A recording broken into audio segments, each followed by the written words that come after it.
Hi everyone, and welcome to our module on the blood-brain barrier. This amazing structure acts as a protective shield for our brain, controlling what substances can enter and leave the central nervous system. Today, we're going to dive deep into its structure, function, and some key clinical aspects that you need to know. The blood-brain barrier, or BBB, surrounds the blood vessels of the central nervous system, and it tightly controls the content of the interstitial fluid within the brain and spinal cord. This barrier plays a crucial role in maintaining a stable environment for the brain, allowing only certain molecules to pass through. There are two main structural components that form this barrier. The first are the tight junctions that exist between the endothelial cells lining the blood vessels. These tight junctions essentially zip the cells together, preventing many substances from slipping through. The second key player is the astrocytes. Astrocytes have long extensions called foot processes that wrap around the capillary walls, providing extra support and further restricting the passage of substances. So, what can actually cross this barrier? Well, small lipid-soluble molecules like oxygen, carbon dioxide, and certain anesthetics can easily diffuse across. Water can also pass through, as can small nonpolar molecules.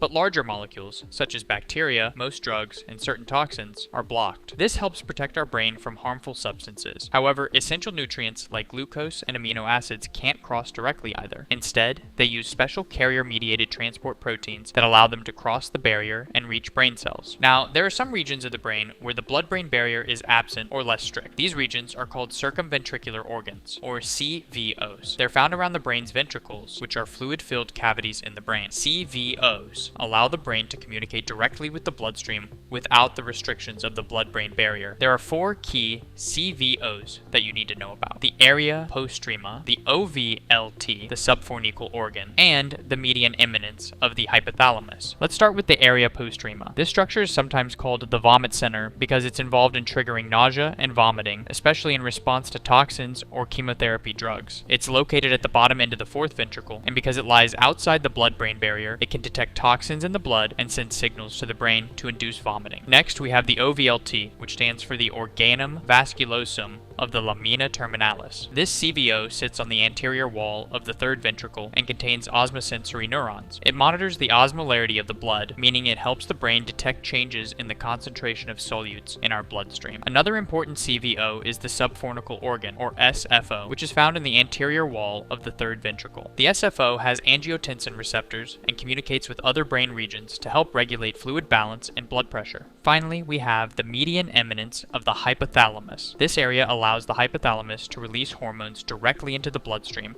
which then travel to the pituitary gland. This means the hypothalamus can control the release of important hormones into the body without being restricted by the blood-brain barrier. There are a few other areas that lack a blood-brain barrier as well.